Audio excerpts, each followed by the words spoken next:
l'écurie Peugeot. Impossible de redémarrer la voiture. Du coup, eh bien, ça fait les affaires bien sûr de Richard Burns et de sa Subaru qui était en tête. Richard Burns qui va remporter cette 6e étape de la Coupe du Monde. C'est sûr, c'est certain. Eh ben non, pas du tout, parce que sur la fin, Colin McRae. De déception en abandon, Colin McRae a surtout connu de mauvaises surprises ces dernières années. Aussi reste-t-il on ne peut plus réservé à l'instant où il franchit la ligne d'arrivée en vainqueur.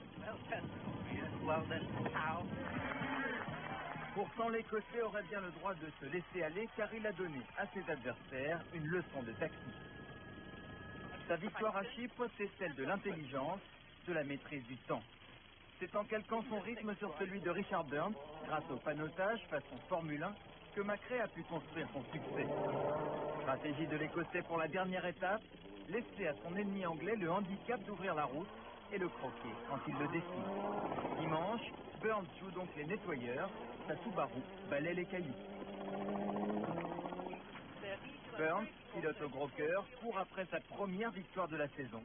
Après l'arrivée, il aura le cœur gros. Au premier passage, Richard a peut-être un peu nettoyé la piste, oui, mais ça n'explique pas tout. Cette victoire est excellente pour nous, on revient dans la course au titre, à 7 points de Macmillan, ça s'annonce bien. Je ne pouvais rien faire car je roulais devant lui. Malheureusement, les rallyes actuels sont un succès. J'espère que quelque chose va être modifié rapidement pour remédier aux problèmes de l'ordre des départs.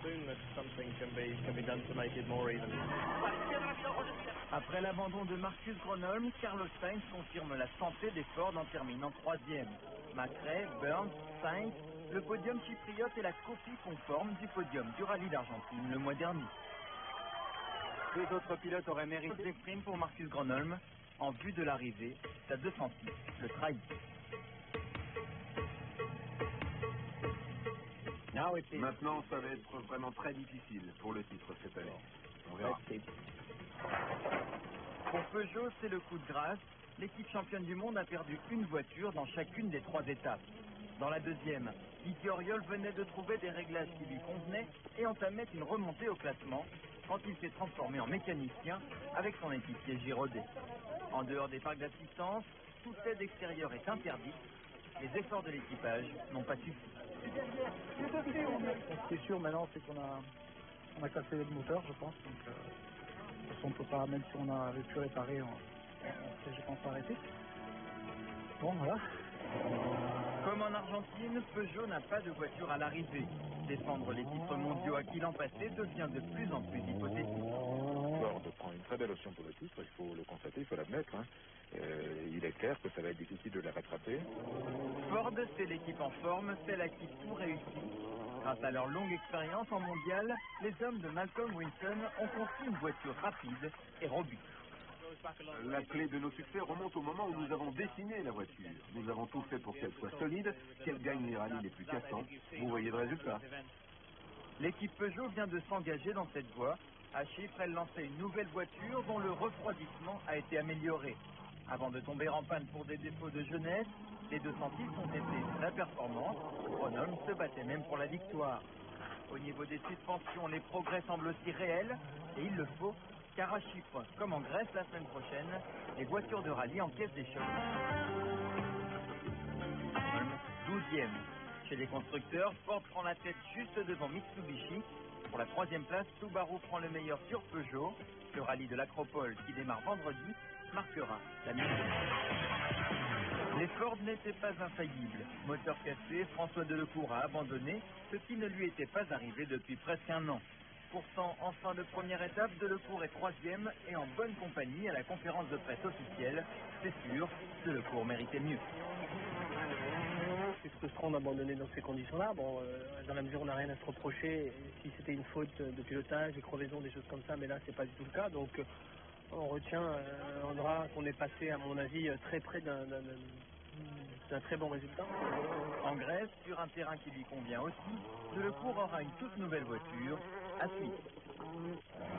Rallye éclair pour Gilles Panizzi avec une 206 privée. Après un bon départ, les frères Panizzi abandonnent dès la première étape. Même voiture, même résultat pour Simon Jean-Joseph. Accablé d'ennui mécanique, le Martiniquais a sauvé l'honneur avec un 5e temps avant d'abandonner après cette figure. De ce deuxième rallye de Chypre en championnat du monde resteront les pierres, la poussière, la chaleur et les chaleurs. Le quadruple champion du monde Tommi Mäkinen donne le là.